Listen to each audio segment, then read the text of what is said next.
to the VTCLA Podcast. Our guest today is Jessica Applegate from North Country School District. She's here to talk to us about a number of things, but most specifically around this differentiated professional development model they began this year. Jessica, welcome. Hi, good morning. Thank you. Absolutely. Could you start by talking a little bit about what your current role is and some of the journey that led you here? Sure. I started teaching in North Country Supervisory Union District in 2002, so just finished my 22nd year. Prior to then, I had a degree in communications public relations, and that wasn't going so well. So I started part-time working at a school, tutoring, and then got a para position. And after that, I realized I wanted to go back to school for teaching. And so got certified for elementary ed. And then, as I said, started teaching in this district in 2002. I was in the classroom for 15 years, and then I was a science and math coach, was the principal for 1 year interim, and then came into my current role as Director of Learning Design for the district, and this is heading into my 7th year this year. Thank you. Can you say a little bit about Director of Learning and Design? What does that entitle? What is that title? So that's a good question. Yeah. In other districts, some refer to it as curriculum director. My role includes professional development and includes the grants management for the Consolidated Federal Programs grant, as well as the tobacco grant, an ELA grant. Used to include some of the REAP grants, and I'm sure some others sprinkled in there too. I also lead the mentoring and new teacher orientation programs for the district, and I'm involved on the leadership team along with other directors and principals. Right. And I know that you work closely with Mike Moriarty. Can you talk a little bit about what those dual roles look like? Sure. Mike's actually moving on from our district this year, but for the past 2 years, with the use of some ESSER funds, the high school hired Mike as a assistant director of learning design to be assigned to the high school. Mike was planning to work on the alignment from 6th through 12th grade in terms of some of the Act 77 things that we were still kind of behind or in the phase of implementing. So proficiency-based learning, personalized learning plans, pathways, and so was coordinating with the high school on those things. Thank The you. middle schools, yeah. Yeah. So when you think about priorities, and your role has many of them, but what are the ones that are rising to the top right now? What are most present on your plate? I think right now we have 5 high priority learning targets for our district. One is around student engagement, increasing student engagement, and the others kind of tie into that. So by using more inclusive practices, focusing on UDL, we hope to increase student engagement by addressing the social emotional learning gaps. We hope to increase student engagement, and then probably the most pressing is our literacy work going into this next year. We've just adopted a new literacy program about 3 weeks ago in all our schools, and so we'll be working on professional development and implementation of that, as well as another series of professional development around just content areas and early foundational skills in the area of literacy. Said something interesting about identifying certain 5 high priority learning targets. Say a little more about that process. How did you choose those 5? So we had a working document called our work and learning plan that we actually drafted back in 2018, and we've done some revision to it, but mostly what we do each year is pull out sort of the high priority areas of work for the year. These areas of work haven't changed in the last few years because they're just so big that we continue to work on them. And we actually added a 6th to that list, which was to have fun and joy along the way. Because sometimes we forget that. Often we forget that. And especially the last, several years, things haven't been as fun or joyful. And so we wanted to add that back in as well. And then digital learning really rose to the top of that list for us. Before it was sort of supplemental, and obviously with, going remote and hybrid and then recovering from that and just being in the world of digital platforms, we felt that we needed to offer a lot of attention to promoting digital learning for staff and students as well. Thank you. So in the spring meeting, you and Mike presented on this new model that you're implementing, and have been doing so this past school year around really giving teachers a lot more autonomy relative to their professional learning. So if you could talk a little bit about what preceded the current model and how that context led you to make the decision to do something different, and then outline the model itself and talk a little bit about some of the successes and challenges. Sure.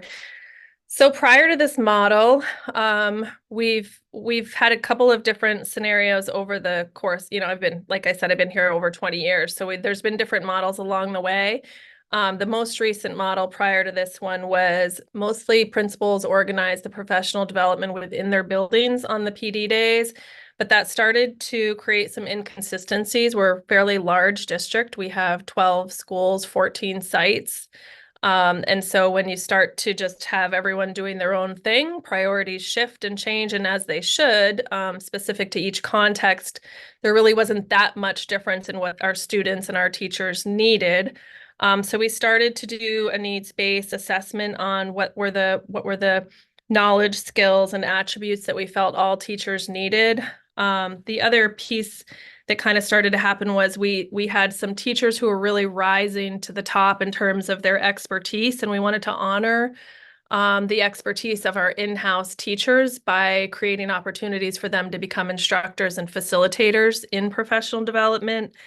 And then we just have the varying needs that all districts have in terms of what your specialist teachers need versus what your, early elementary teachers, preschool teachers, all the way up through high school teachers need. And so we had heard some feedback around, the PE teacher that's sitting through literacy and math PD year after year saying, like, this is just really not relevant to me. And so we wanted to address everybody kind of gets what they need, similar to what we say for students. And so that kind of was the need for looking at a different model. We wanted to create relevance. We wanted to honor expertise and unique positions. We wanted to meet the complex needs of our students through meeting the needs of their teachers and instructors. And at the same time, create more consistency of initiatives and the professional development that all teachers were getting across the district. So, as I said, we started to look at, similar to the portrait of a graduate, what would the knowledge, skills, and attributes be of an NCSU teacher? So really starting to look at the portrait of a teacher model. We created some quick surveys that we sent out to staff. We did an activity with our leadership team and with our learning design team. The learning design team is made up of instructional coaches, EL teachers, our community schools coordinator, and our after school and summer program coordinator. We all did the same activity, and I did the activity with some high school students as well. And we just kept coming up with the same kind of list of things rising to the top. Literacy was huge. Social emotional learning was there. Trauma-informed practices was there. Math differentiation was there.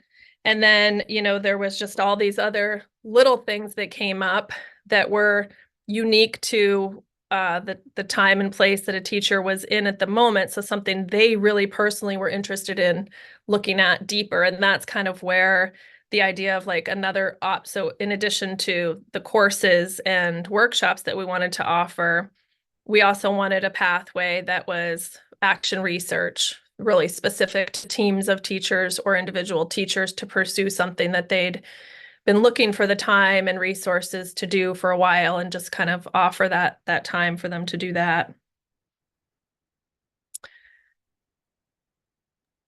Thank you. let me ask you some questions about some of that. So teachers, if I'm a teacher in your system, what's the process look like in terms of me making some decisions about what my professional learning is going to look like for the year? Yeah, that's a great idea.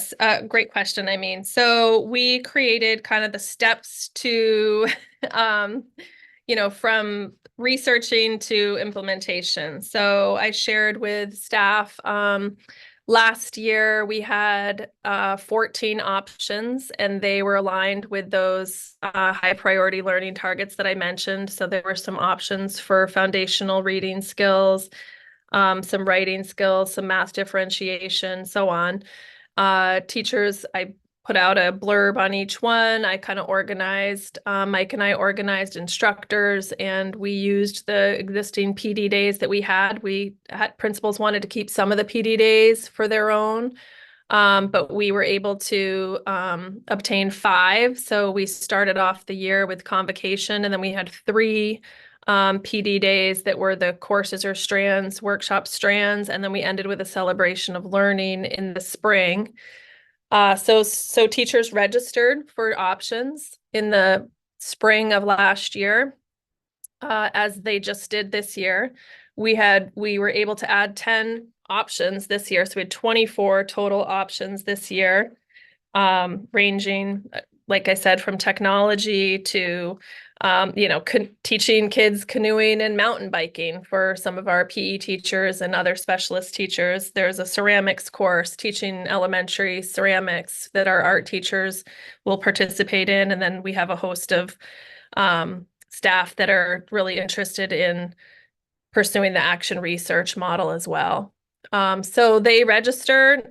Sometimes I check with principals on that, but usually they're pretty good about registering for things. I did create this year some sort of non-negotiables. So I said over the next 3 years, there'll be some requirements. I want everybody to be trauma informed. So you have these 2 options. One's credit bearing, one's workshop only.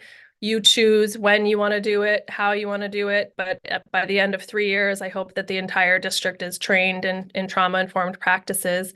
Similarly, I created a requirement for a literacy course. So whether it's the letters course that we have in-house facilitators now for in the early childhood, the volume 1 and volume 2.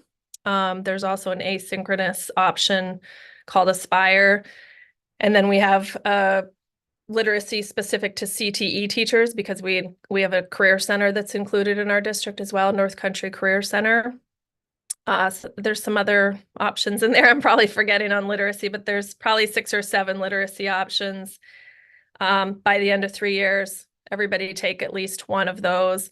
And then the other requirement we have is for responsive classroom in K-8. So either the elementary or the middle school, and we ask all new teachers to take that within their first 2 years. So outside of those requirements, over the next few years, people do have a lot of choice and autonomy in terms of what they want to do, but there are some parameters there similar to how we would, treat voice and choice with students. Yeah, I was going to ask, but you kind of addressed it. I was going to ask, how do you balance this honoring autonomy and yet understanding that all teachers do need some baseline professional learning experiences that are the same throughout. And so you're assuring that by creating this 3-year cycle, it sounds like, and then identifying what are the absolutes that everybody needs to have. Any problems with those decisions around what those absolutes are? Any pushback on that? A little bit of pushback. I had some pushback around requiring anything that was graduate credit. So last year I had one trauma-informed practice option that was for graduate credit only. And so I kind of had to backtrack on that right away and say, I can't require this. I know that you have full choice in what you spend your tuition dollars on. So I would highly recommend this. And in the next year, I'll plan for something that's workshop only. And so that's kind of how I adjusted for that going into this year, created something that was, not for graduate credit. This year I'm getting a little bit of pushback on the letters course because there's a lot of time required outside of those 3 PD days that whether you're doing it for credit or for workshop hours, because there's a lot of in-classroom time and then there's a lot of modules and things to follow up on with that. This at the same time, Act 139 has just been signed into law. And so that professional development requirement from the AUE will go into effect in 2025. So I feel like we're a little ahead. We trained over 100 people in letters last year. We have 60 something signed up for this year. So we're getting a pretty good head start. We have about 375 teachers in our district. So that sounds like a lot, but it'll take a few more years to get everyone there. So I may need to look at some other options for meeting the requirements for the AOE, but also allowing for time and resources. So the plan for this year is to work with principals and see how much more time of theirs that we can offer so that teachers feel like they have enough time to complete that. And if they don't, then we'll offer them a certificate for Intro to Science of Reading, but it wouldn't probably be the letters completion unless they do the full modules for that course. Yeah, that brings up a topic. We had a similar experience in my old district where it required so much time and effort that you have to make the decision: are you giving graduate credit? Are you going to pay them some summer hours, perhaps? So it's interesting right now. I guess I'm hearing you say that you're going to talk to principals about where can we find some space to allow them the time they need to complete these. You brought up PE. Most people want to take them for graduate credit. We had like I said last year, I think only 12 people opted not to do it for graduate credit. So I feel like if they're going to do it for graduate credit, they're making that commitment to time outside the contract anyway. And it offers 6 credits, so it's a pretty good deal for that. And we had lots and lots of people that took the volume 1 last year reaching out saying, please offer volume 2. So people are excited about it for the most part. Like I said, there has been some pushback, but for the most part, people are really excited about the learning they're seeing and the student outcomes they're seeing. And how has that landed with some of the folks who are not really instructing literacy as much, like you mentioned earlier, PE, music, that kind of those folks? Yeah, I didn't require it for certain groups of folks. I didn't require it for math teachers or some of the specialist groups. But I did ask the older grades teachers to complete something in the area of reading and writing across the content areas. So they'll engage in something a little different than early foundational skills, but really focusing on vocabulary and comprehension mostly. That brings up a good point, a good question around adolescent literacy rather, which is something we've been focusing on pretty recently in the last couple of years in VTCLA, where I was a high school English teacher. I really had very little training or PD on the teaching of reading.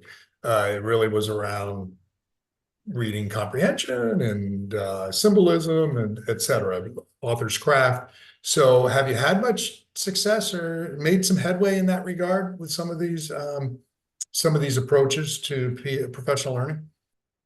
Well, it's interesting. I think that in the past we used to hear, I don't teach reading. I teach, content through reading. And I think that's really shifted because so many students have come into the middle grades and high school with reading deficits and reading well below grade level. And so teachers that traditionally might have said, I don't teach reading are finding that someone's got to, and it might be them and it might be an interventionist or it might be, another reading specialist or something. But when we offer the opportunity for kids to actually go back and learn those foundational reading skills, we're having some pretty big success. So last year we piloted a structured literacy program through the help of the Stern Center in our junior high, which is a 7-8 building.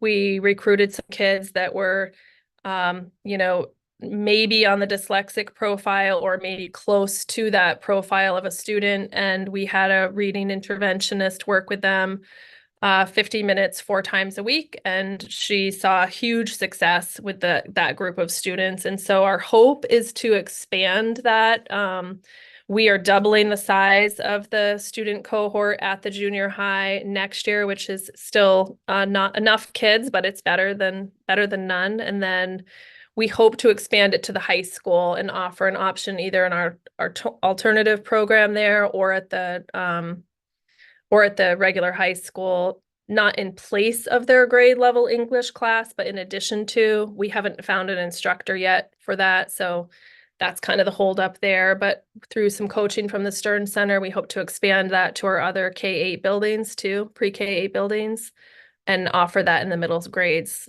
Hopefully we won't have to do that forever, but I think for now, if we can kind of work on the early foundational in the younger primary grades, and then also address the middle school, high school students, eventually we'll close that gap and hopefully be able to just offer universal instruction at some point. I'd like to come back to this idea around your faculty and staff has access to tuition money that's specific for their own professional learning. Talk about how that kind of feed or coexists with your current model. And then also, is there any sort of portfolio that your faculty is responsible for building around their own learning? It seems like a great opportunity to model what it is we've been trying to build kind of unsuccessfully throughout the state for kids, right? That's a really good point. At one point I said, boy, we should have done e-portfolios with the staff first before we tried to roll that out with kids, because I think it would have been easier for everyone if they'd gone through the experience themselves first. But anyway, we didn't do it that way. And you're right, it's in various stages of implementation across our district for sure. We don't ask the teachers to create a portfolio, but what we do hope, and we don't require it, but we do highly encourage everyone to participate in the celebration of learning in March. And so groups of teachers will come together around either what they've created in their action research project or something new they've learned in one of the pathways, whether it be a workshop or a course, and then present to other staff. And we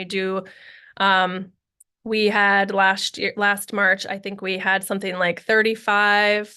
No, we actually had more than that. I think it was like just under 50 in-house teacher presenters, and we had folks sign up for different workshops. They ran about an hour each, and people just kind of rotated through and went to the things that they were interested in learning more about. And that sparked some to sign up for some of the courses for this year.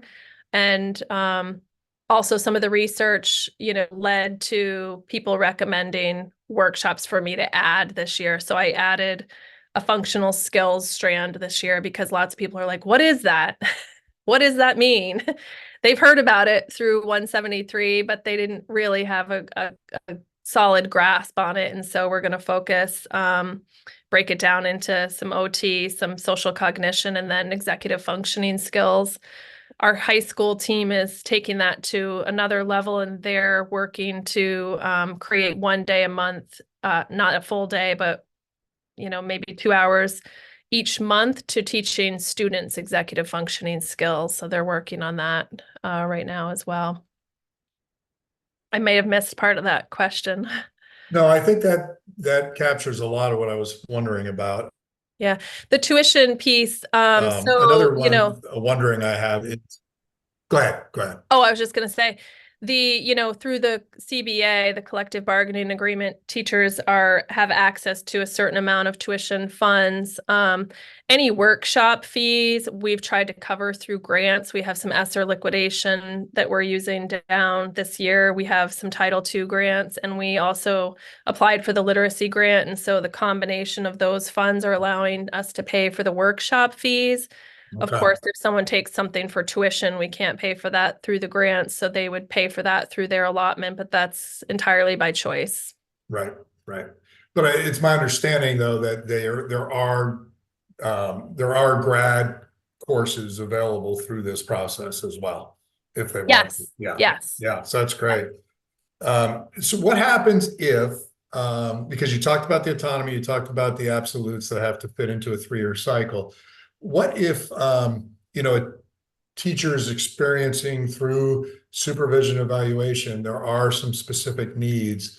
Is there sort of room for administrators to require certain learning experiences?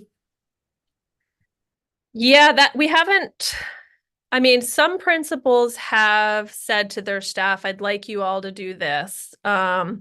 So for example, our alternative program, their administrator said, I'd like us all to do the trauma informed together. So that was kind of a administrative directive.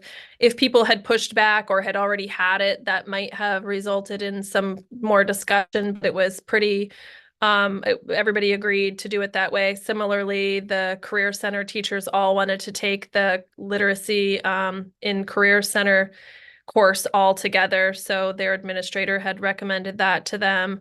Other new teachers, I work really closely with their administrator to sign them up, and it's almost always going to be responsive classroom unless they've already had it. If they're coming to us new, but they're not new, then I'm probably putting them into a literacy course with a no credit option until I meet them and learn what they want to do. But I do work with the principals. And then, of course, we have a fair number of folks that leave for the summer and they haven't registered yet. And so I said, okay, well, your principal and I are going to pick something, and we might have to make some changes in August. But if you don't sign up, then maybe your administrator knows what might be best for you. We haven't had conversations around like this teacher needs to have that yet, in terms of like a corrective action plan or something like that. But I think more broadly, principals are letting me know what their staff needs, and then I'm trying to build that in as options in the future. I just had a teacher reach out to me yesterday asking to do a sign language course.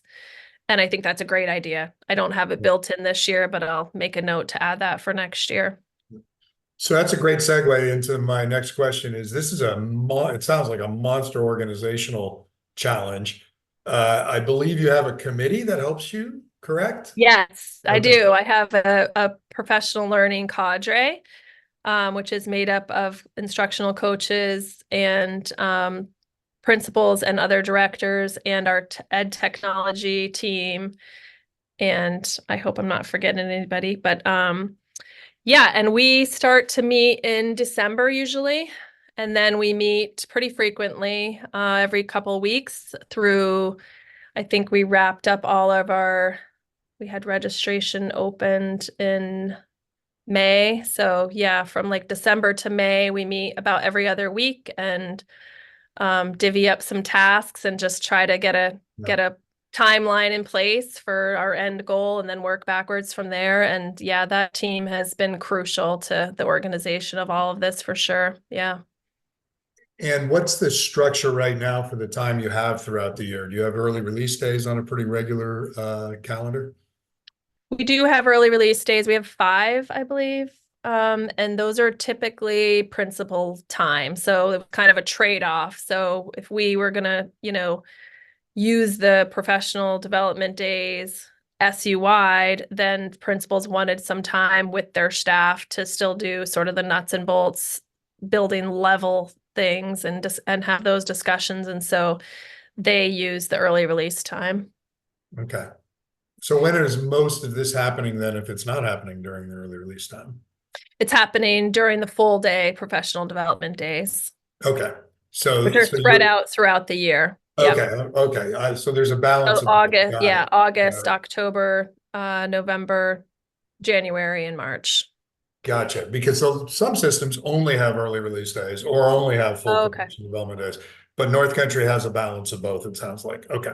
We do have both. And this year I am going to offer some optional professional learning on the early release days, and folks and principals and teachers can decide together if they want those. We're going to do some responsive classroom refresher courses because a lot of us took it 20 years ago, and we might have that checked off as we've met that requirement, but our practices could be in use of some refreshing. And so we'll offer hour-long virtual refreshers on some of those days, and we'll also offer some of the optional professional learning around implementing the new literacy program on those days for folks that need some more support with that. So yeah, just working with principals to try to get that balance, Because of course there's Right. lots that needs to be done at the building level too. So Yeah, absolutely. Absolutely. Okay, so I want to just kind of wrap up on this part of it with a couple of quick questions. The first is, what have you seen for improvements since you implemented this? I'm knowing that you only did it for a year. And then fill in the blank here. I wish blank, blank, blank. So if, thinking about this model that you're using, boy, it would be so much better if, what might that be? okay, so first question was around some results that we're seeing. So we Yeah. did a survey at the end of last year. We had about 80 something percent of teachers say they either loved the choice, the differentiated professional development model, or that they really liked it a lot. So kind of, that 3-4 report. And then in terms of the literacy, we had 78% say that it's the best PD they've ever had and the most relevant, and that of those that took it, there was a huge percentage of them that also said they saw a change in student outcomes. So that's why I get so, excited about that particular training, and why we've invested even more. We have 6 in-house facilitators to offer that training now, so we can offer it at a much discounted price compared to if we were contracting directly with the organization. Um, could you say the second part of the question again? Sorry. Yeah, just knowing that you want to improve it, Oh. what are some of what's on your wish list in terms of being able to continue this model in a way that is continuously improving? Yeah, I think we need to figure out the time. I want folks to feel like they have enough time. The action research is really condensed. It's really just a mini inquiry cycle because there isn't really enough days devoted to conducting it. And so often what happens is people get so far along, and we're obviously meeting everyone where they are and saying it's okay, you don't have to be finished, just kind of report out on where you are at this point and what your next steps are. But I think if we could figure out the time without adding more professional learning days, but somehow figure out so that teachers felt like they had more time, or like you said, maybe there's an option to find some funding for extended day or summertime um, learning groups or something like that. So that's one piece. I would also like to refine the portrait of a teacher. We have this sort of in various charts, and it's not really a complete visual yet. And so I think that's on my list to kind of just have that be more of a well-known document and more visually pleasing. I think funding is a challenge in every area of education right now. And so we've been fortunate enough to have these ESSER funds and some other grant opportunities. And as those dwindle, funding will be a challenge. So looking to train more in-house folks to offer things, and then also just be thinking about other funding sources in the future. Okay, thank you. And for those who will listen to this, you can find the slides that Jess and Mike presented on our website from the spring meeting, if you're interested in that. And so, Jess, and we don't have time to get into some of the other questions I would have, like, how does this tie into your CIP, for instance? I was just gonna say, Yeah, yeah. yeah. But I'm assuming that there is a process in place to try to make sure that there is that alignment. You started by saying, we have 14 sites and 12 schools. Do you feel like this has become much more coordinated effort around what professional learning means? Yeah, it's definitely a more coordinated effort. And it's also going to be more coordinated in terms of programmatic use and assessment too, because part of, you just mentioned the CIP, we have 2 really clearly identified goals that align with our professional development and also with our assessment goals. And just, the idea that we're building into the CIP more analysis and data collection and more conversations around student growth and outcomes. And so I think that will be a nice tie-in to showing the effectiveness of the program over time. Yeah. Yeah, and it'll be interesting too to see as this evolves how student outcome data impacts this model, moving forward, particularly when you look at your disaggregated cohorts. Yeah, for sure. We have a few schools that are, identified as in need of equity supports. And then just in general, in our CIP, we have a overall goal to sort of, reduce the gap between historically marginalized students and those that are not in both academic and SEL goals, or safe and healthy schools goals. So hopefully we do see those numbers shift, because that is a priority for sure. Yeah. Well, thanks for describing that. It's really fascinating model. I think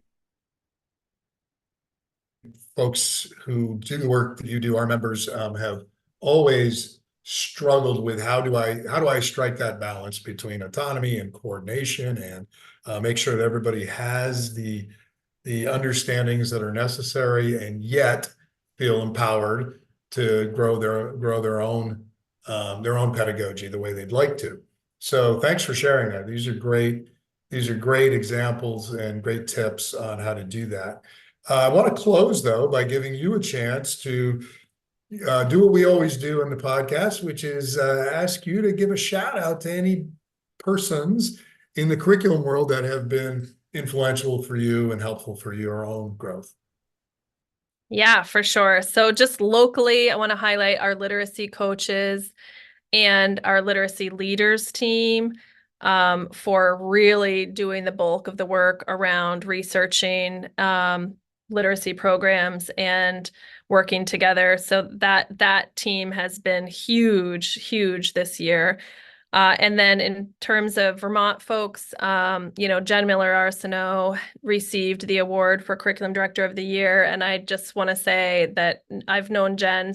I first met Jen when I got my master's degree. She was one of the instructors in my master's program.